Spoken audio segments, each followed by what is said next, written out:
What ruins a film for you? The music and sound effects being so much louder than the dialogue.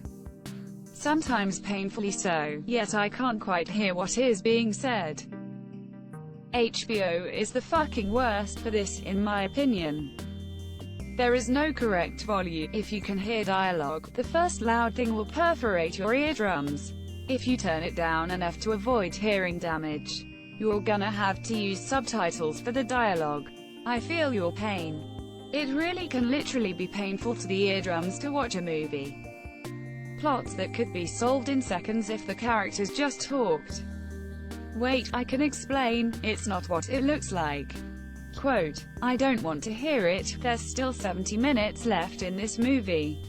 Unnecessary love scene, that's why I love Tommy Wiseau's The Room. All the love scenes are totally necessary and never go on for an uncomfortable amount of time. 'Tis an outstanding masterpiece of cinema. Nothing bothers me more than quick cuts. Taken 3 had a scene with ***15*** cuts in *6 seconds. No need to click it, it's Liam Neeson, jumping the fence, right? Exactly lol. Incomprehensibly dumb decisions as a plot device. Related, military types or police violating the most basic tactical principles. Police guy. A bad guy is in the house. And definitely won't sneak out the back. So no need to establish a perimeter. Also, let's not just wait him out, better to rush in immediately. It's either the first episode, or within the first few episodes of the Jack Ryan series on Amazon, where a military black site in the middle of the desert with near infinite visibility in every direction gets raided successfully by a handful of jihadists in pickup trucks. They literally roll up to the gate and curb stomp the military elite who have fortified gun emplacements and armored vehicles at their disposal. When they make a tactical retreat with the prisoner they were breaking out, they seriously just drive away down the same road they drove up to get there. The whole base is immediately just like, guess they got away. I have no idea how the rest of the series turned out because I'm never going to finish it. You would have hated the end of the season. I know nothing about military strategy. I work in non-profit communications. At the end of the season, the same jihad group has this compound in the middle of nowhere. Nothing around. You get this whole build-up about the amount of run-throughs they did to train to go in and grab the big bad guy and rescue a bunch of hostages. They land a fucking huge helicopter like 300 feet from the compound building and run up the side of this hill into the compound. Nothing else around. Dark out. Helicopter is covered in lights.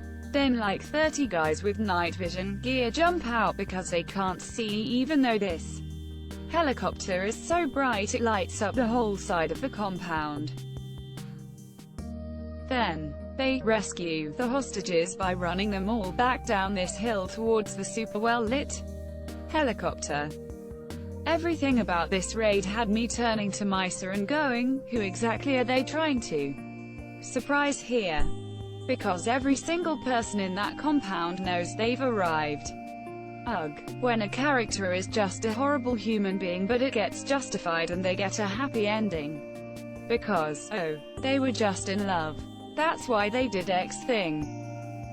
Or some other BS like that, like, if the character has some redemption thing and they actually work on the bad things they have done to fix them and stuff, then it's better. But when they do nothing about it but everything ends perfectly for them, that's just annoying. And the movies where the ending is just too happy and too much of a fairy tale ending, often that can work. But sometimes there are situations that just could not work out like they do in the movie and just doesn't feel right to me. Bonus points if they get a happy ending after cheating on their partner consistently, while the person who was cheated on is made out to be the bad guy. Super gross.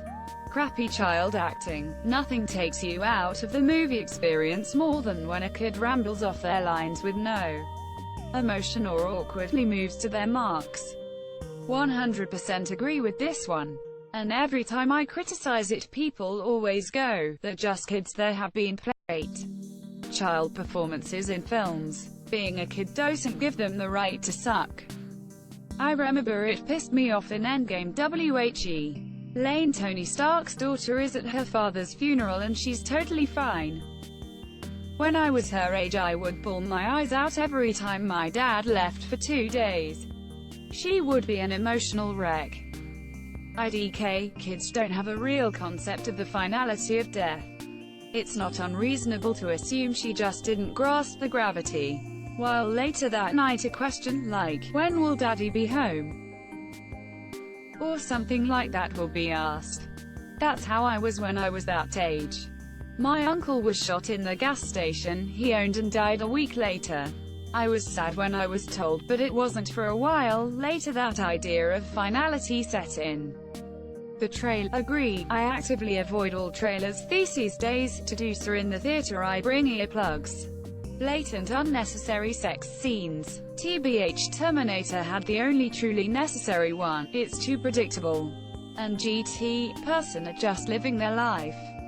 They like it, but really it's not fulfilling. And GT, they meet person B, totally opposite. And GT, due to very specific circumstances, setbacks, they are forced to be together. And GT, they start to like each other. And GT, person B discovers person A had some hand in creating the specific circumstances and setbacks. Conflict. And GT, person A realizes all he wants is to be with person B, and that their previous life isn't exactly what they wanted. Person B showed in the way, and GT, a race against time begins, and just in time, person A catches up to B, and they reunite.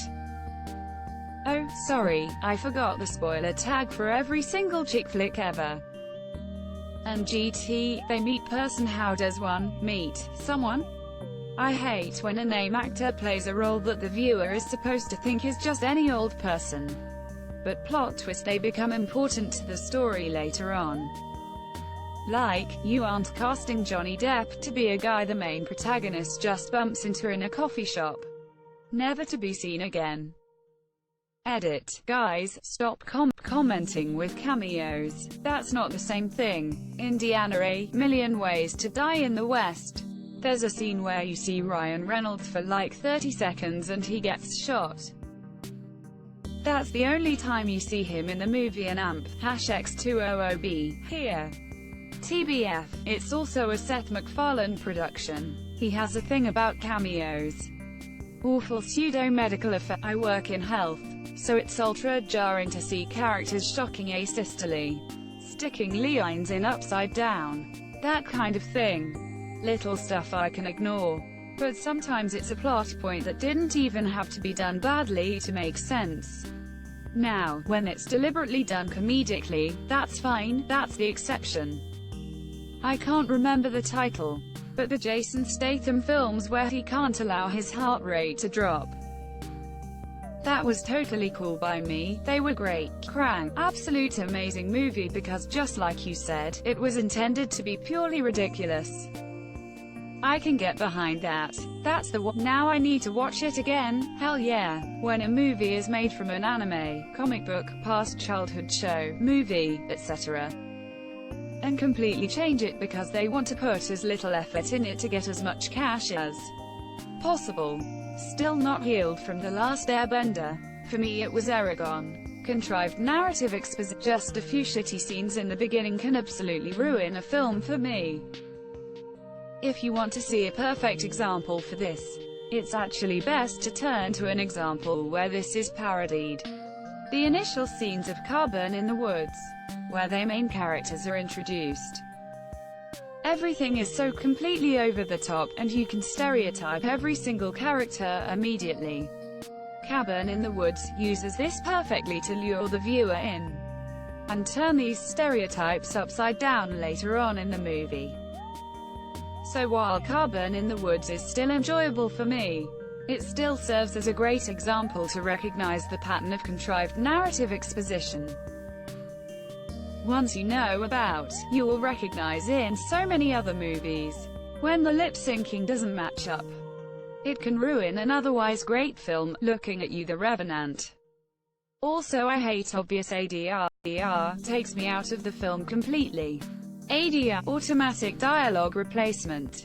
You have the actor record the lines that are said and they're played in place of the original dialogue so that they're more audible. The best terrible example I can think of off the top of my head is when Johnny walks into the flower shop in the Rue Monsieur. It's terrible BC. You can clearly tell he isn't actually speaking in the clip and the voice sounds out of place.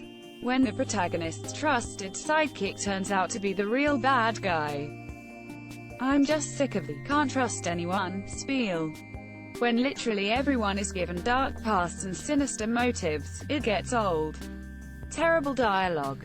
When writers write words that no human would ever actually say, it needs to sound at least natural enough that it doesn't distract me and take me out of the immersion.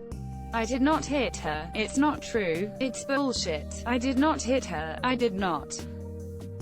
Oh hi, forced love stories. Please don't ruin Star Wars with some Rey Kylo bullshit. I swear I'll rage quit. My expectations are already pretty low.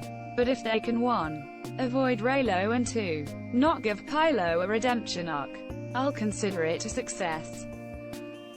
Pandering to China to make more money at the box office. This is usually used with shotguns, but I've seen with handguns too. When somebody has a gun out for a period of time and then to be extra dramatic cocks it or pumps it, and no bullet or shell comes out. So they were walking around without a bullet, shell in the chamber.